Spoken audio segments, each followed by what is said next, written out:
ada temenku ya baru nikah. Terus dia tuh dapat apa namanya tanah warisan ya deket pohon bambu gitu. Serem banget tuh. Nah, dan ternyata benar kejadiannya banyak kejadian mistis gitu. Gimana? Gini ceritanya.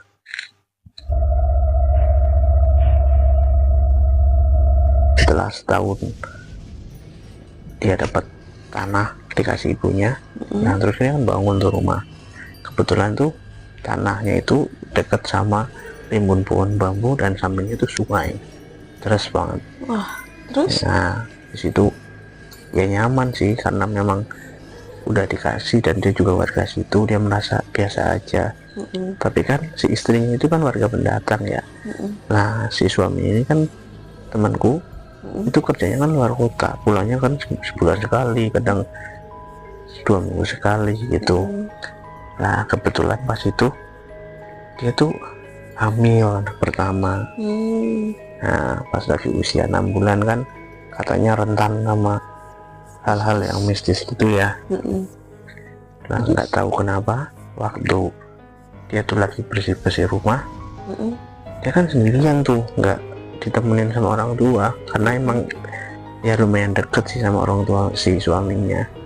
Tapi dia di rumah sendirian kan siang-siang bersih-bersih. Terus dia tuh ngeliat ada wanita pakaian compang-camping lagi duduk di pohon bambu dekat sungai. Lah dia pikir itu hanya orang gila atau orang lagi nyari-nyari batu lah di sungai ya. Cuek aja. Nah setelah itu dia selesai bersih-bersih rumah di belakang rumah, dia masuklah ke dalam rumah, cuci kaki, terus masukkan ke rumah. Tahu nggak? apa? Orang itu dia udah berdiri di depan pintu udah.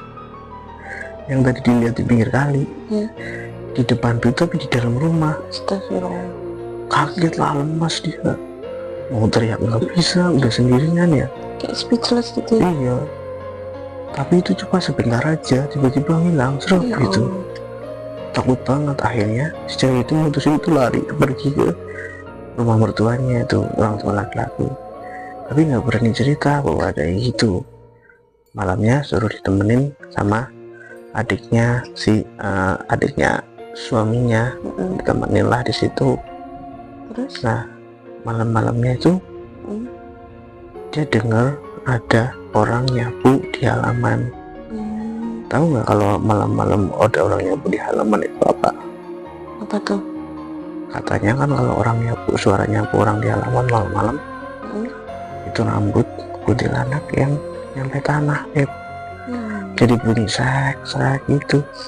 Terus? Jadi pertama penasaran, dia ngintip dari jendela, gak ada siapa-siapa.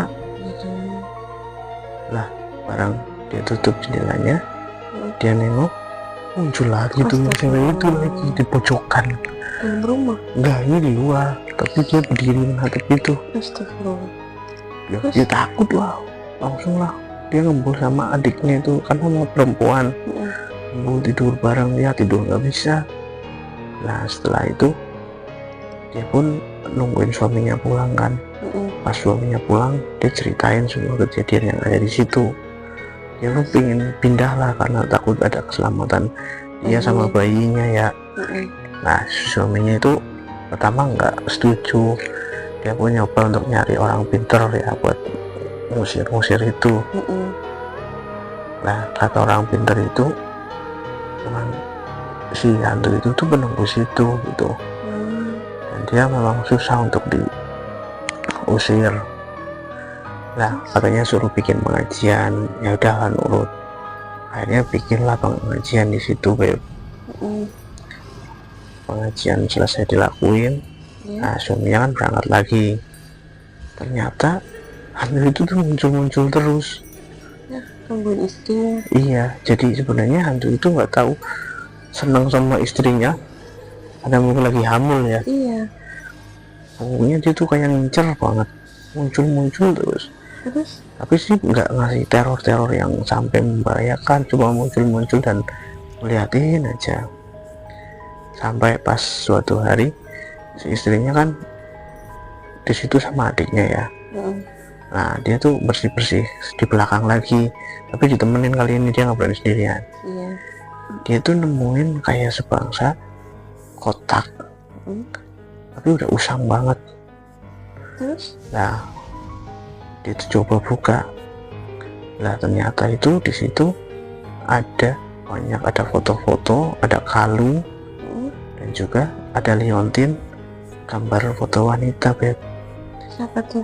Nah, dia tuh ngira-ngira foto itu ternyata hampir mirip kayak makhluk yang sering muncul, Beb. Waduh, kurang sih. Terus? Nah, terus diambil, dia ceritain sama mertuanya. Terus? Ternyata itu foto orang yang hilang zaman dulu banget, Beb. Jadi tuh dia kayak kena santet gitu, Beb. Korban dari santet itu. Nah, ternyata setelah ditanyain lagi sama mertuanya juga, nah si hantu tersebut itu kayak sebenarnya minta tolong untuk dicarikan barang-barang ini di situ, Beb. Dan dulu juga ditemukannya si jenazahnya tuh di kali dekat pohon bambu itu. Di tempat Jadi dia meninggalnya di situ. Makanya dia tuh penasaran dengan barang-barangnya yang masih ada di situ, Beb. Nah, akhirnya barang-barang itu pun dikembaliin ke keluarga yang meninggal itu, Beb. Nah, terus di sana nggak tahu dikuburin atau di apa, pokoknya setelah barang-barang itu dikembaliin lagi ke keluarganya itu, terornya udah hilang, Beb. Ayem. Jadi selama ini ternyata hantunya kayak minta tolong, karena memang kayaknya kalau wanita hamil itu lebih sensitif dengan hal-hal kayak gitu.